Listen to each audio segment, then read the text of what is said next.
please put your hands together for INTA President Elisabeth Stewart Bradley.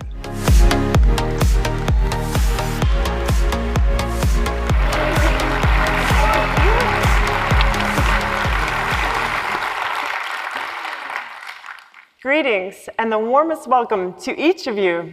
I'm absolutely thrilled to be here with you, my INTA family. You are among INTA's greatest supporters and champions, and I thank you for your support and passion for our incredible association.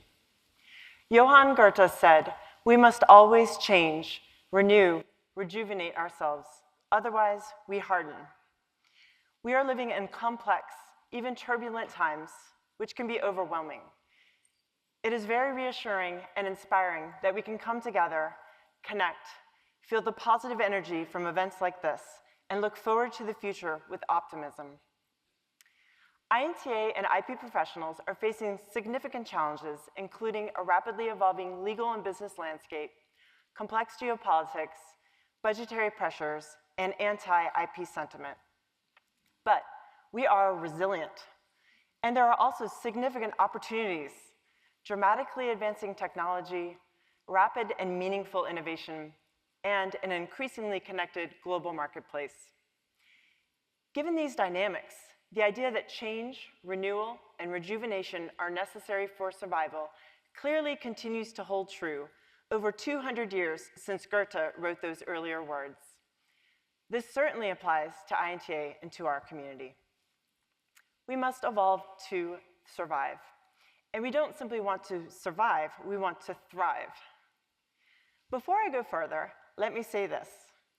INTA, our community, and our profession are, in fact, thriving. And that is because we are intentional about change. We're not only reacting to change, we're proactive and intentional about how we change. And that's why we thrive. Today, I want to celebrate how this organization has always been evolving, growing, and innovating, and will continue to do so, both in response to a changing world and as a way to drive change in the world. At the same time, we have also always been true to our founding principles and our commitment to advocating for strong trademarks and related IP, as well as protecting consumers. Today, I also want to share some insight into the way that we are driving change in our industry in 2025, and make the case that through our collective efforts, commitment to the mission of INTA, and our willingness to embrace change, we will continue to advance and thrive as an association and as a community well into the future. Coach John Wooden was a legendary basketball coach in this great state of California. He said winning records, still unbroken today, brought communities together and was known for his pyramid of success, a roadmap for individual and team excellence that resonates far beyond the sports arena. As Coach Wooden said, failure is not fatal, but failure to change might be. This quote really resonates with me because failure itself should not be feared, especially in the intellectual property field, where innovation is the core and lifeblood of a thriving ecosystem.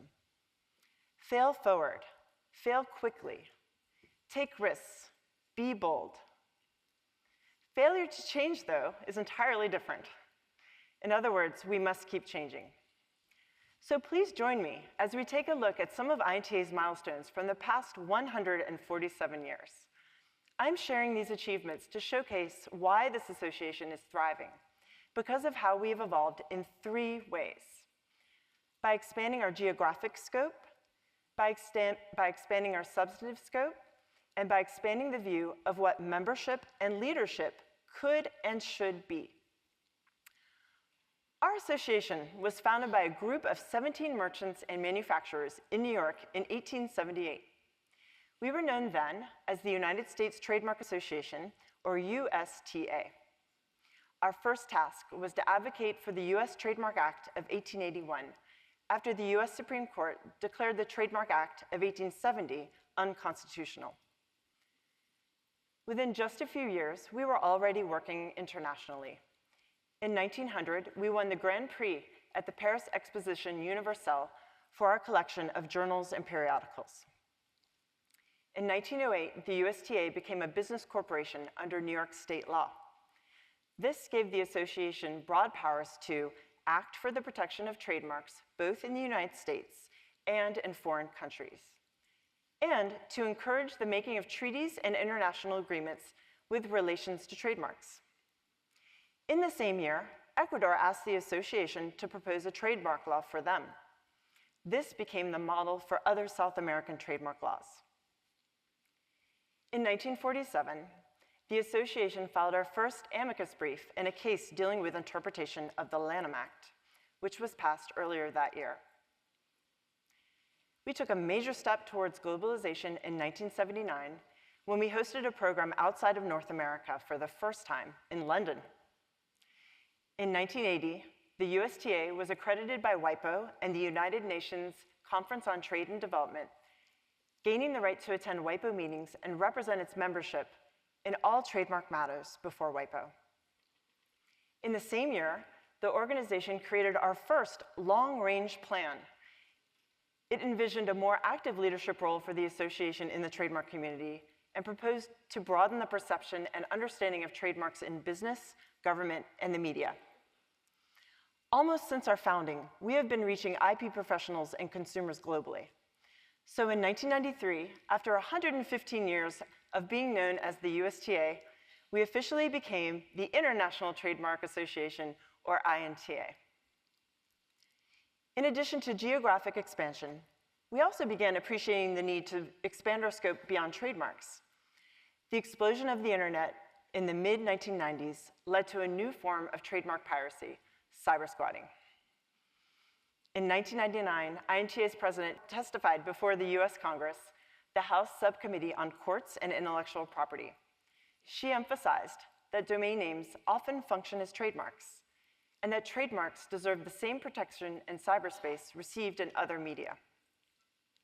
Congress was influenced by this point of view and passed a bill that included safeguards against the bad faith registration of domain names. In 2003, we took another major step towards globalization when we opened our first regional office in Shanghai to help the association expand advocacy efforts and add members in China.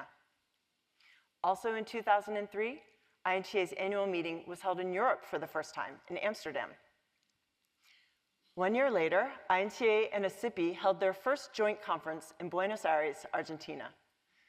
That year, INTA also established a Geographical Indications Committee and Trade Dress Committee. In 2006, we opened our Europe representative office in Brussels to be close to our members in Europe and to the EU institutions. In 2013, we held our first conference in the Middle East, which brought together IP professionals and government officials in Dubai from the region and countries around the world. 1 year later, INTA and thousands of IP professionals gathered in Hong Kong for our first annual meeting in Asia.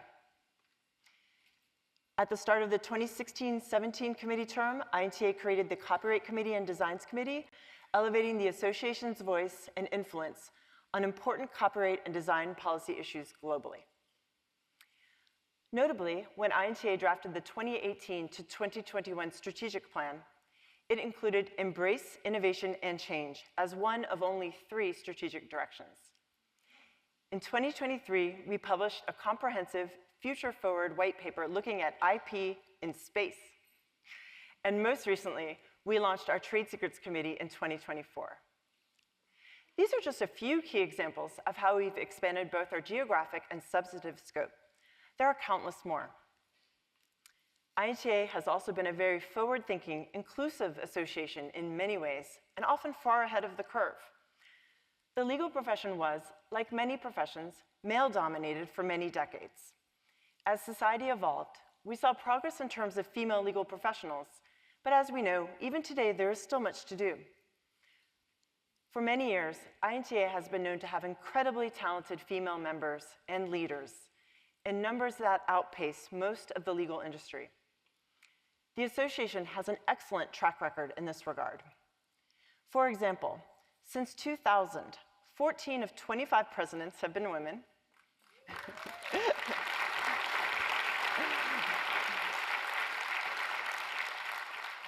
19 of 31 board members are women currently.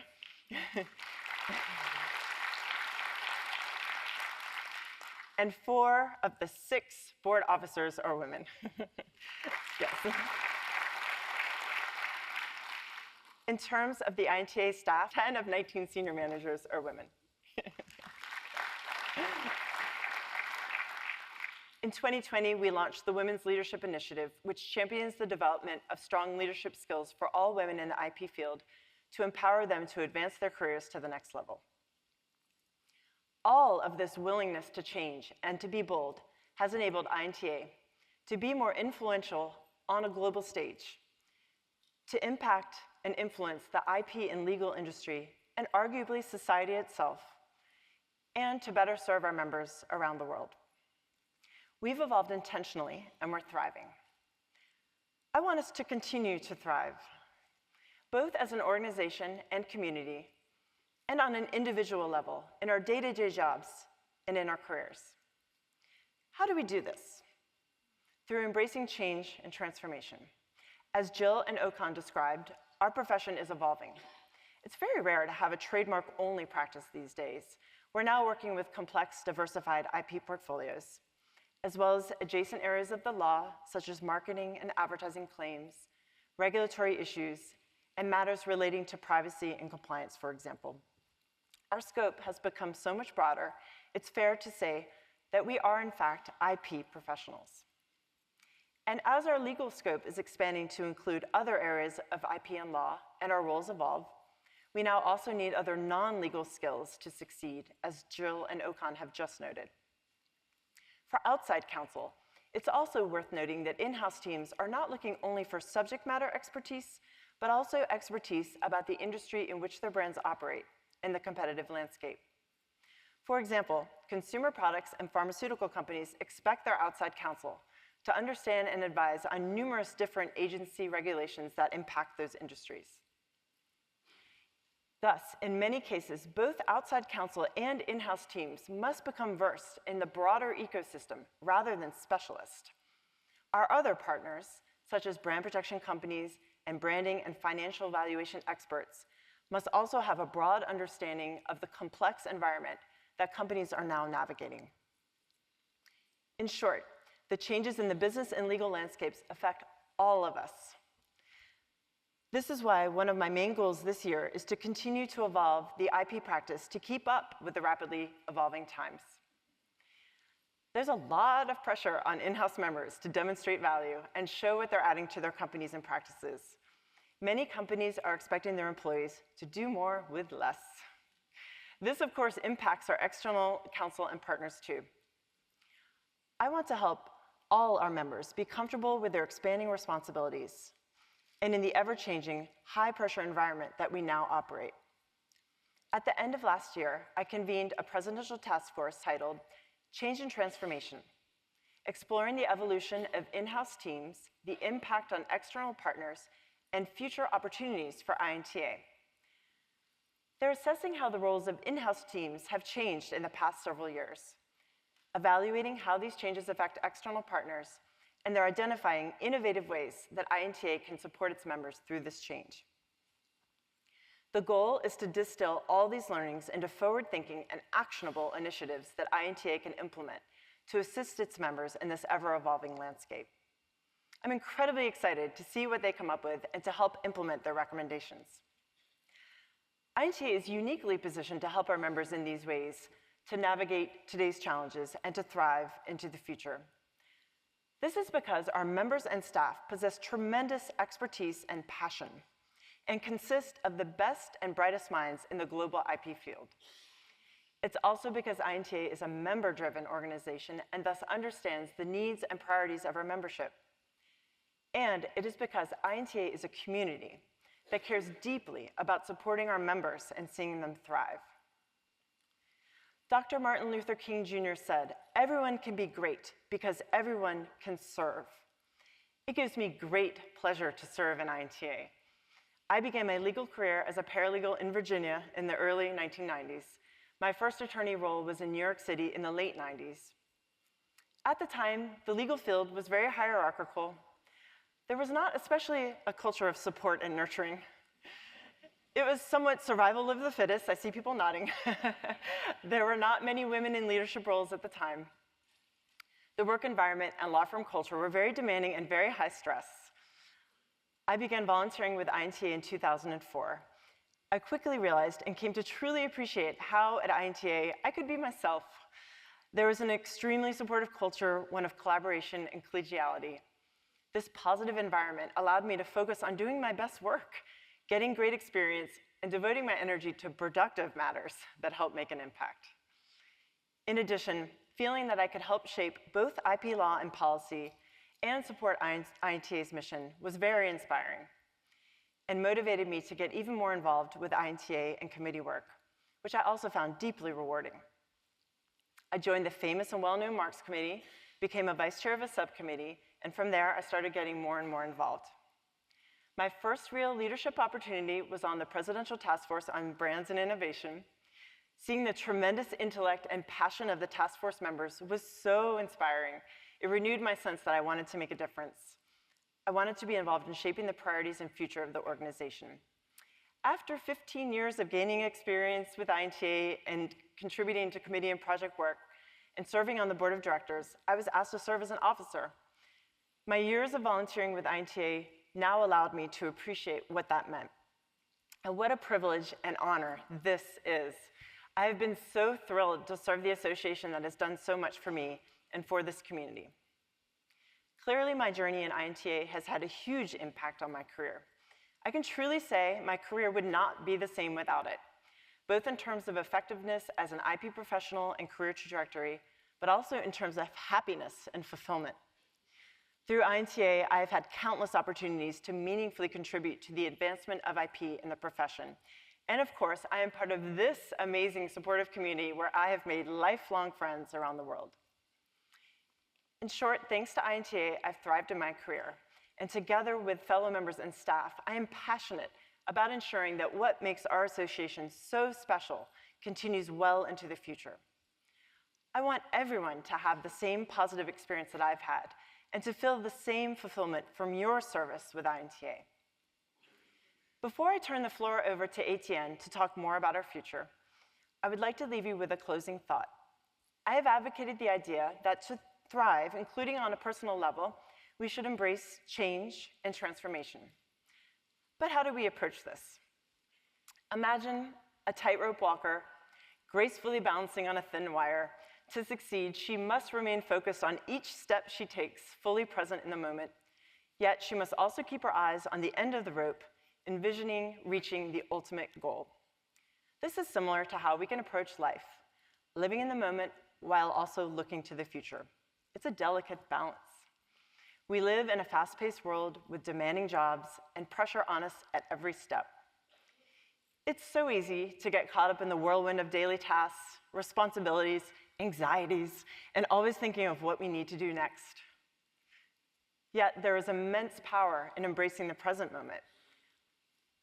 Living in the moment allows us to fully experience life as it unfolds, to savor the small joys and beauty of this world, and to connect deeply with those around us. However, living in the moment does not mean we should neglect our future. On the contrary, it's essential to have a clear, bold vision and to set goals that drive us toward our aspirations. Projecting ourselves into the future gives us direction and purpose. Embracing change and transformation is also a delicate balance. It's about looking to the future, adapting and learning new ways of doing things, and doing so intentionally. But we must also deal with the tasks directly in front of us at work and in all aspects of our multifaceted lives. So live in the moment and look to the future.